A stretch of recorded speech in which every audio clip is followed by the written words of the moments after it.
તો દેશમાં અત્યારે સૌથી મોટો અને મહત્વપૂર્ણ મુદ્દો CAAનું નોટિફિકેશન જારી કરવામાં આવ્યું છે કેન્દ્ર સરકાર દ્વારા, જેમાં અફઘાનિસ્તાન, બાંગ્લાદેશ અને પાકિસ્તાનના શરણાર્થીઓને નાગરિકતા આપવામાં આવશે. તે પ્રકારનો આ કાયદો કાનૂન છે. બિન મુસ્લિમ શરણાર્થીઓને નાગરિકતા આપવામાં આવશે.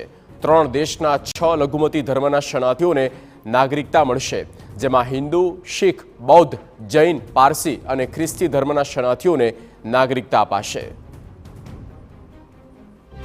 કેન્દ્ર સરકાર દ્વારા CAA જે નિર્ણય જે લેવાયો છે, જે લાગુ કરવામાં આવ્યો છે, તેને લઈને કેન્દ્રીય મંત્રી જે દર્શનાબેન છે આપણી સાથે, તેમની સાથે વાત કરીશું. બેન, આજે સરકાર તરફથી જે નિર્ણય લેવાયો છે CAAનો, તેને લઈને કઈ રીતે નોટિફિકેશન જાહેર કર્યું છે, કઈને લાભ કઈ રીતે થઈ શકે?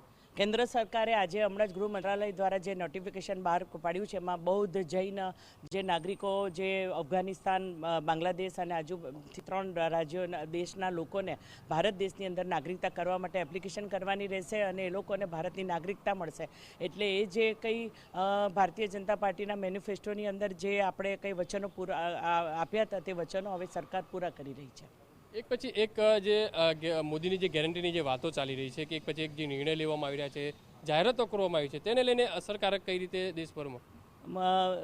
માનનીય પ્રધાનમંત્રી શ્રી નરેન્દ્ર મોદીજી પર લોકોને ખૂબ ભરોસો છે, અને આ ભરોસો એટલે એવો કે જે મોદી ગેરંટી પૂરી કરવાની ગેરંટી. એટલે જ્યારે એ પોતે કોઈ પણ વાક્યો કહે છે, પ્રજાહિતમાં નિર્ણય લે છે, એના પર લોકોને ખૂબ વિશ્વાસ હોય છે, અને આ વિશ્વાસ હંમેશા જે અંતિમ છેડના લોકો હોય છે, એ લોકોને પોતાને ગમે એવા નિર્ણયો દ્વારા દેશના નાગરિકોના જીવનમાં પરિવર્તન લાવે છે. એટલે આપણે આ જે વર્ષોથી જે રાહ જોઈ રહ્યા હતા, અને જે કંઈ આ ભારતીય જનતા પાર્ટીના મેનિફેસ્ટોમાં છે, ગૃહ મંત્રાલય દ્વારા આના નોટિફિકેશન જાહેર કરીને એની હમણાં જ જાણકારી મળી છે, અને આપના માધ્યમથી આપણે એને વધાવી લઈએ. મેડમ, ઘણો વિરોધ પણ થયો આનો, કારણ કે ઘણા સમયથી ચર્ચા ચાલી રહી હતી, અને આખરે તે જે નોટિફિકેશન જાહેર થઈ ગયું છે, એની ચર્ચા થશે. હજુ તો આવનારા દિવસોની અંદર પાર્લામેન્ટ બનશે, એટલે આ એક કહી શકાય કે મોદી સરકારની જે ગતિ છે, એ ગતિ કાયમ રહેવાની છે. એટલે મોદી ગેરંટી 2 પછી 3 માટેની તૈયારીઓ શરૂ કરી દીધી છે, અને આ જ્યારે કાયદો બનશે, એની ચર્ચા થશે, તો એ જે વચનો પૂરા કરવા માટે મોદી સાહેબ પૂરેપૂરા કટિબદ્ધ છે.